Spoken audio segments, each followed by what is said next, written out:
Today we are going to talk about how you can use any kind of soulmate, twin flame, or two-person reading for personal growth. And my lovely assistant today is my mother, and she's visiting me, so I thought this would be a perfect opportunity to use this is Audrey. Say hi, Audrey. Hi. I thought this would be a perfect opportunity to show how two people can embody different energies in the reading, and how you can take on either part in the reading, and how you can use it to blend two parts of yourself in the reading.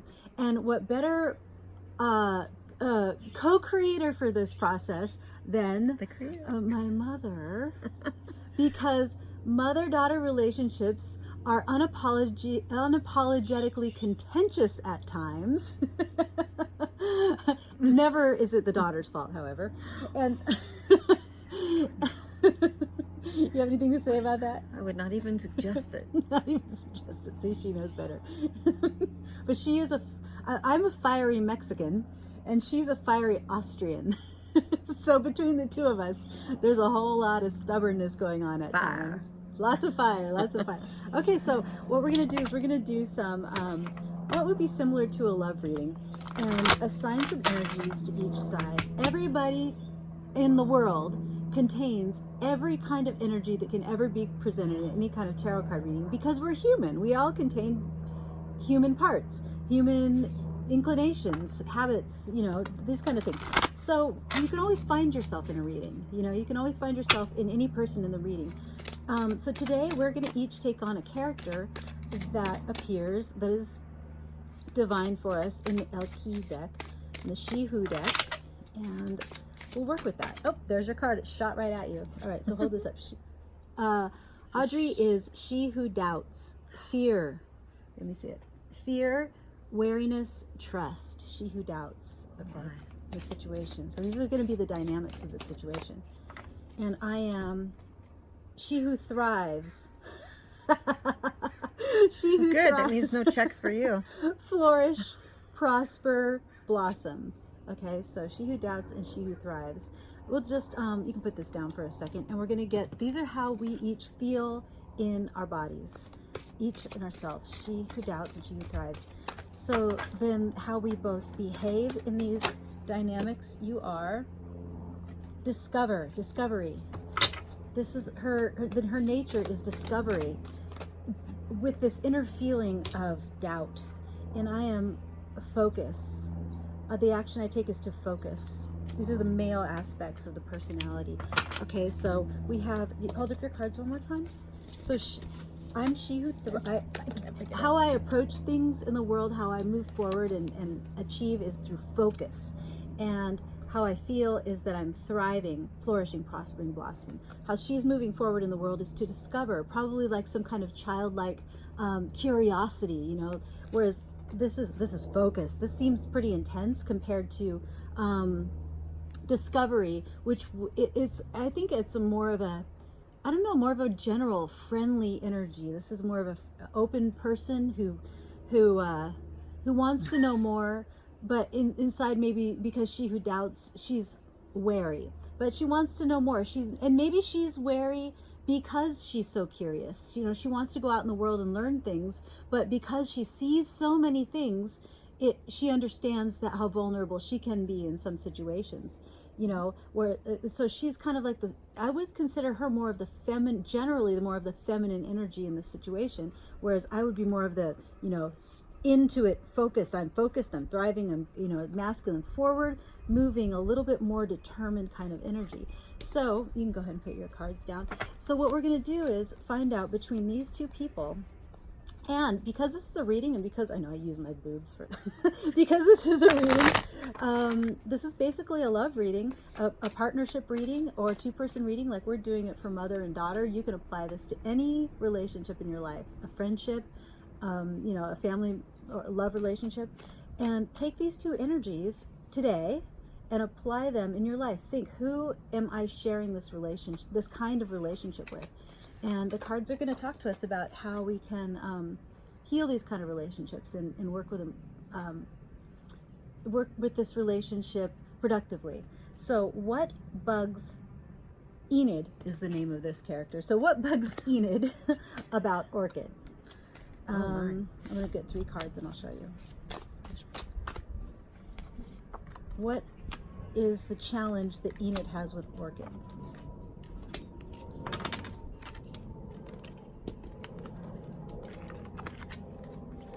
So we have the 8 of Swords, the 4 of Wands, and the Ace of Pentacles. You want to see? So she thinks that I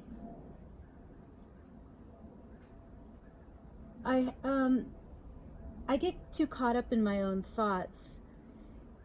To manifest physical. She probably thinks that I'm a little bit too head over heart when it comes to bringing forward stability and prosperity in new ventures.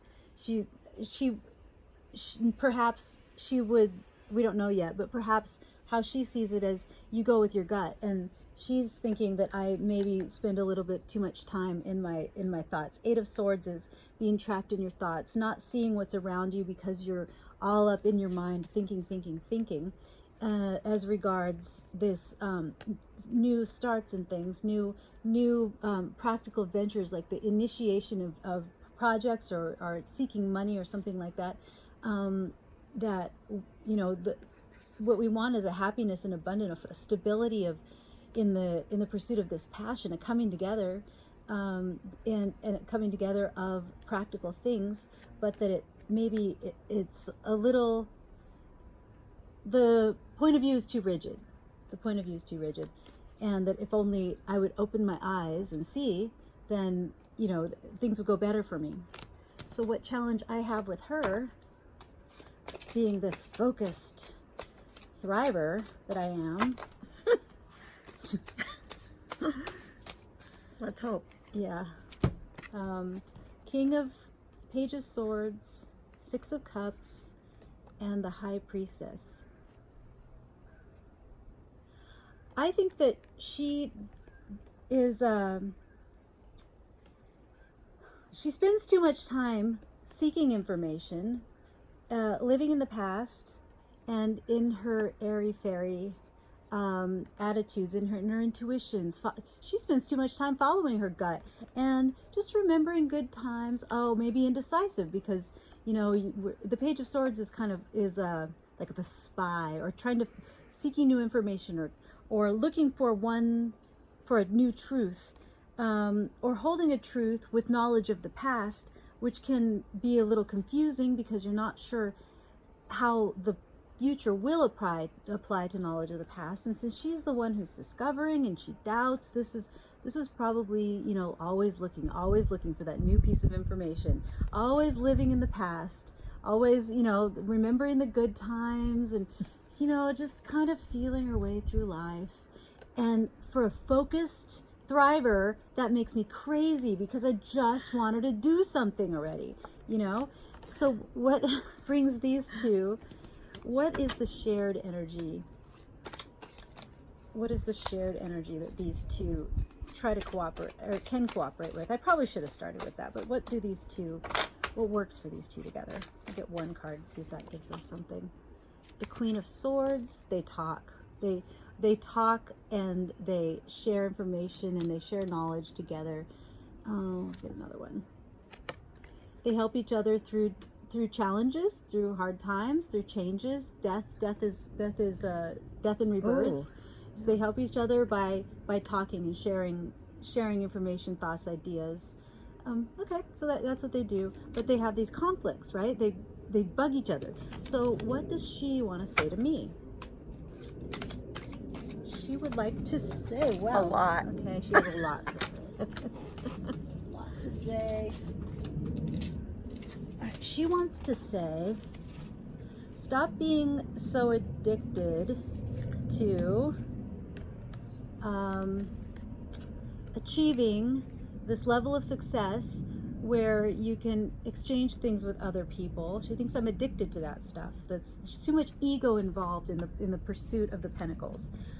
She thinks that I should temper that, have some temperance, balance my energies, spend less time in the head, spend more time in the heart, because we already saw that, so we know that that informs these cards. And the Four of Cups, would you just relax, just sit there, realize you have enough sometimes, and just chill for a minute. You're gonna burn yourself out, is what she wants to say. It looks like there's too much because of this, the devil. She thinks there's too much ego involved in this. There's too much addiction involved in these pursuits. And what I would want to say to her is, oh, you're on the edge of your seat, aren't you? Yes. The Ten of Swords. Shut up. No, just kidding. That's what I thought. That's exactly what I thought was coming. The Ten of Swords. Hold on, we need to get more about that. End it. Cut it. I feared that. Shush it. Strength and the Nine of Cups. All right. So she's saying, she would like to say, just make a choice. Either be quiet, stop all the talking, so much talking till it makes me want to die. Stop it. Because the swords are words and ideas, and the 10 is the completion of an idea, of a project, of a thing, of a something, a hard end, death.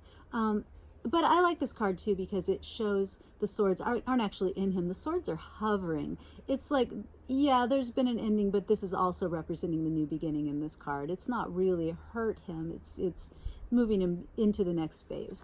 But anyway, end it, stop it, no more. This what I'm doing is healthy. I have inner strength, that it's healthy, and I'm pursuing these ideas because what they're going to get me to is this level of abundance where I can share everything with other people. I'm working for my family. I'm working for you. I'm working for the, whatever. I'm trying to get to be this innkeeper who has enough that he can share with anybody who comes along. So you don't understand that I'm willing to knock myself out. And because this is a worthy and healthy pursuit. Yeah, it takes a lot of strength and it takes a lot out of me, but it's for the greater good. So how can these two find harmony? What are some action that these two people can take to come to common ground? That one. They need to stop and think. They need to stop and consider each other's point of view. Each person needs to become more enlightened about the other person's point of view. Absolutely. I'm going to get one more. This is the Page of Wands, but I'm going to get one more before I talk.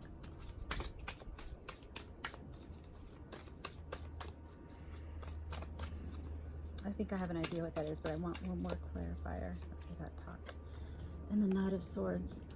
So, it looks like this is saying, to me, it's saying, spend some time in reflection about the other person's point of view. Find some common ground and things that they can work on together where they feel like they're both either new passions, new ideas, have some new conversations, maybe go on a vacation together, maybe go find a new hobby together, something where they can share common ground and they feel like it brings them into more of this kind of energy where they can share each other's experience a little bit more based on something they both enjoy, and that will soften the energy between these conflicting points of view, because they can experience a new, like, they can create something together, and where there's a yin yang of the two ways. There can, like, if this is my Enid here, I could suggest that we both decide to learn to play mahjong or something neither of us, something neither of us know how to do or necessarily have any interest in, but because of that, it's a common ground. It's something, we're neutral in this territory, right? We can both learn to play mahjong, and it can be funny, and we can go sit with the old people at the community center, and we can have a good laugh. And we're not on either person's territory. It's something totally new that we can share together. And that way, there's nobody's the boss, nobody's running the show. And once you have this foundation together, sometimes it frees up the energy to let the two sides do what they need to do in separate time. And it's not always, the topic of conversation isn't always, what are you doing? Oh, that bugs me. What are you doing? Oh, that bugs me. The topic of conversation can start to revolve around this new life. So if it's your partner, start a new hobby with your partner. If your mother, it's something like this. If it's your best friend, if it's your child, find some neutral common ground where you can both just have fun and let it go. And at least in that one area of life, you can relate, and then it can start to build and strengthen the relationship. What do you think? Do you think that's reasonable in your vast life experience? Yes, I already love you more. Oh, please, come on. No, seriously. Yeah, I think it sounds good. Yeah, common ground. Okay. New experience. She's shy. She's not shy. I don't know what she's doing. Okay. She used to be a tap dancer. She's going to go on stage. She's used to this. I know what her problem is. So anyway, shy. yeah, she's Enid. She who doubts. Oh, she who doubts. It's okay. We'll get you on 300 more of these, and you'll be comfortable. Oh, oh All dear. right, thank you. I hope that was helpful in some way. I wish you joy. I wish you have a wonderful day, and I wish you joy. Happy day.